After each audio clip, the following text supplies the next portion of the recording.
Assalamualaikum everyone. So in this video we are going to do the necrotizing enterocolitis. ठीक है, अब necrotizing enterocolitis की जब हम बात करते हैं ना, तो जैसे कि नेम से इंडिकेट और necrotizing मतलब कोई necrotizing इन्फ्लेमेशन हो रही है, enterocolitis मतलब कि किधर हो रही है, आपके इंटेस्टाइन में हो रही है। ठीक है, क्या हुआ है कि आपके इंटेस्टाइन में इन्फ्लेमेशन हुई है जो नेक्रोटाइजिंग है। ठीक है, उसमें नेक्रोसिस हो रही है। ठीक है, अब ये हमारे पास एक्वायर्ड डिसऑर्डर है। ठीक है, एक्वायर्ड डिसऑर्डर है in which necrotizing inflammation of intestine and colon happen. Small intestine और लार्ज इंटेस्टाइन की नेक्रोटाइजिंग इन्फ्लेमेशन होती है। ठीक है, अब इसकी अगर आप पैथोफिजियोलॉजी की बात करो ना, तो इसमें हमारे पास देखो, सबसे पहले हमारे पास जो इंटेस्टाइन होता है ना, इंटेस्टिन, ठीक है, उसकी इंजरी हो जाए। ठीक है, अब वो इंजरी जो है किसी वजह से भी हो सकती है। ठीक है, या तो ऐसा हो सकता है कि पेशेंट में न्यूनेटल एस्फेक्सिया है। ठीक है, अब न्यूनेटल एस्फेक्सिया में क्या होता है कि उस ऑर्गन की like tissue perfusion to that specific part नहीं होती।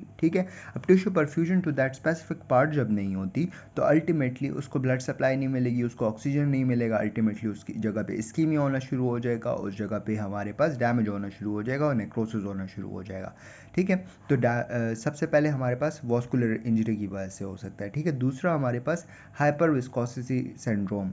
ठीक है, मतलब कि उस जगह पे हमारे पास विस्कोसिटी बहुत ज़्यादा हो गई है, उसकी वजह से भी हमारे पास नेक्रोटाइजिंग एंटेरोकोलाइटिस हो सकता है।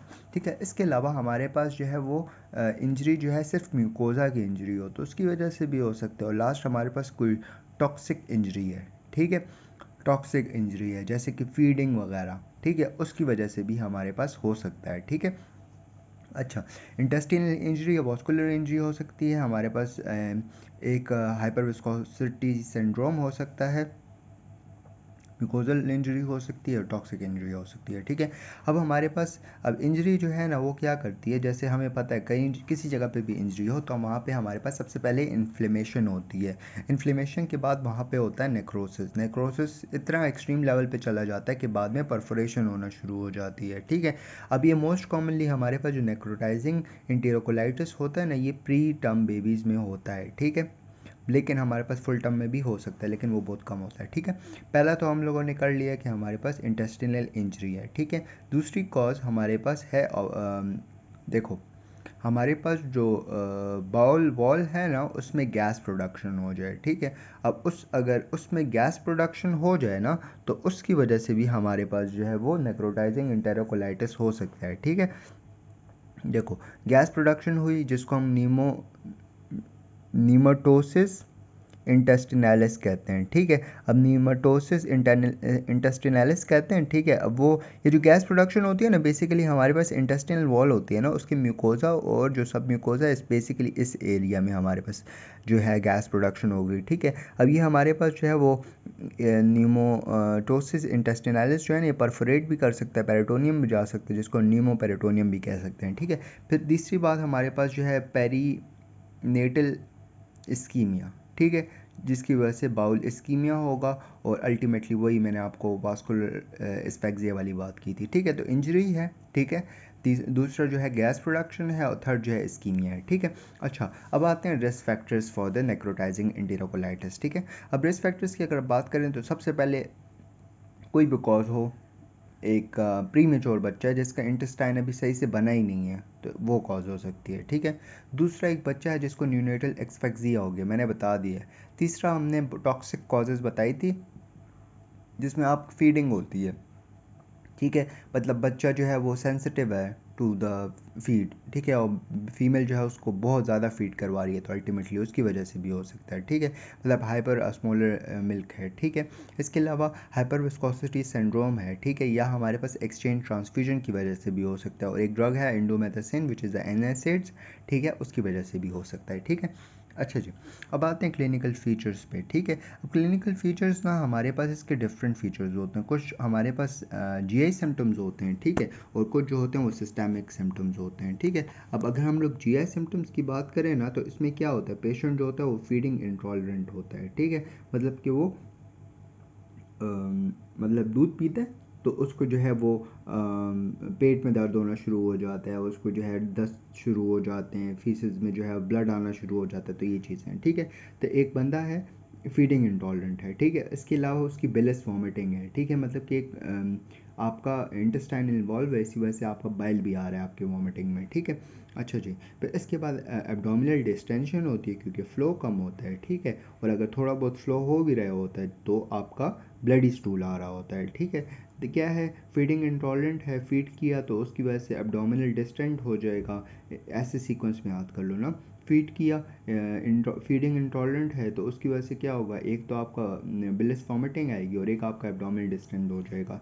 फिर बाद में क्या होगा कि आपका थोड़ा बहुत स्टूल भी आएगा जिसको हम ब्लडी स्टूल कहते हैं, ठीक है। अब सिस्टेमिक की अगर हम बात करें तो सिस्टेमिक में हमारे पास जो है वो क्या होता है कि पेशेंट जो होता है वो लिथार्जिक भी होता है, डिस्निक भी हो सकता है, ठीक है। इसके अलावा हाइपोटेंशन भी हो सकता है क्योंकि ऑब्वियसली ब्लड लॉस हो रहा है ना, शॉक में जा सकता है, डीआईसी हो सकता है पेशेंट को, ठीक है। हाइपरग्लाइसीमिया हो सकता है, मेटाबॉलिक एसिडोसिस वगैरह हो सकती है, ठीक है, क्योंकि ऑब्वियसली वो एब्जॉर्प्शन वगैरह सही से नहीं होगी, एक्सक्रीशन भी नहीं होगी, ठीक है। तो पेशेंट जो है वो मेटाबॉलिक एसिडोसिस में भी जा सकता है और हाइपरग्लाइसीमिया में भी जा सकता है, ठीक है। अच्छा जी, इसके बाद हमारे पास ये जो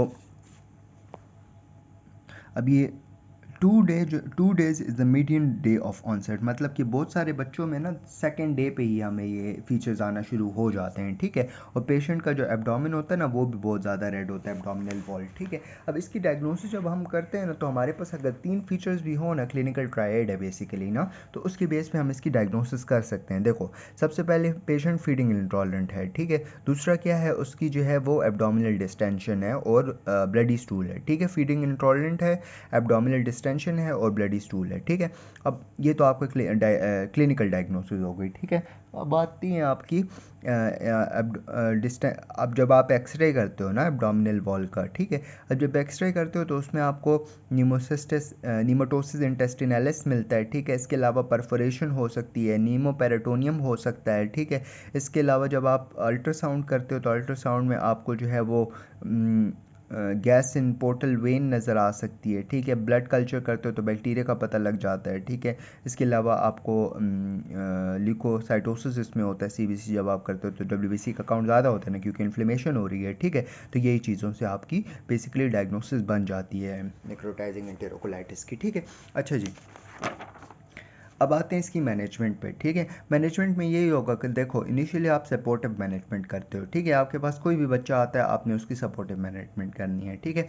तो आपने क्या करना है, देखो, बच्चा आया है, उसको फीडिंग इंटॉलरेंट है, उसकी एब्डोमिनल डिस्टेंशन है, उसकी ब्लडी स्टूल आ रहा है, ठीक है। सबसे पहले आपने क्या करना है, पेशेंट को उसका जो मुंह से खाना है ना एंट्रल फीडिंग, उसको बिल्कुल स्टॉप करवा देना है, ठीक है। और कितने टाइम के लिए, एटलीस्ट 1 से 2 हफ्तों के लिए, ठीक है।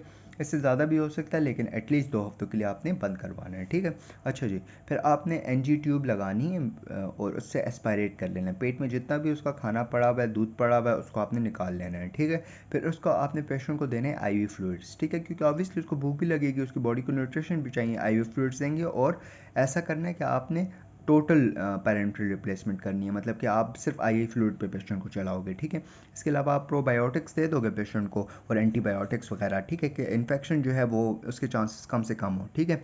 फिर इसके बाद हमारे पास जो कॉम्प्लिकेशंस होती हैं, इसमें हमारे पास जो है वो डीआईसी हो सकता है, पेशेंट शॉक में जा सकता है, थ्रोम्बोसाइटोपेनिया, ब्लड लॉस होता है ना, एनीमिया वगैरह में जा सकता है, तो उसको आपने प्रिवेंट करवाना है, ठीक है। और मेटाबॉलिक एसिडोसिस होता है पेशेंट में, ठीक है, ऑब्वियसली, तो उसके लिए हम लोग क्या करते हैं कि पेशेंट को सोडियम बाइकार्बोनेट दे देते हैं, ठीक है। अब सर्जरी में बेसिकली हम नेक्रोटाइजिंग एंटेरोकोलाइटिस में क्या करते हैं, लेप्रोटमी करते हैं, ठीक है। लेप्रोटमी करके उस जगह को जो नेक्रोटिक एरिया है उसको हम लोग रिसेक्ट कर लेते हैं, ठीक है, सही है, प्लस माइनस ट्रोमा फॉर्मेशन, ठीक है। अब इसकी प्रिवेंशन अब आप कैसे करवाओगे ना, देखो, प्रिवेंशन बेसिकली हम लोग ऐसे करते हैं ना कि हमारे पास इसमें हम लोग पेशेंट को कहते हैं कि तुमने ब्रेस्ट फीड कम से कम करवाना है, ठीक है। तो उसकी वजह से भी थोड़ा बहुत उसका रिस्क कम हो जाता है, ठीक है। फिर इसके बाद आपने करना है कि हाइपर ऑस्मोटिक फ्लूइड आपने कम करवाने हैं, प्रोबायोटिक्स जो हैं वो देने हैं, ठीक है। इसके अलावा आपने एंट्रल जो मुंह से खाना है उसको कम करवाना है, ब्रेस्ट फीड हो गया, हाइपर ऑस्मोटिक फीड हो गया, प्रोबायोटिक्स हो गई, ठीक है। अच्छा जी, that's it, we done with the necrotizing enterocolitis. Next video में हम आगे कंटिन्यू करेंगे। थैंक यू, जज़ाकल्लाह खैर।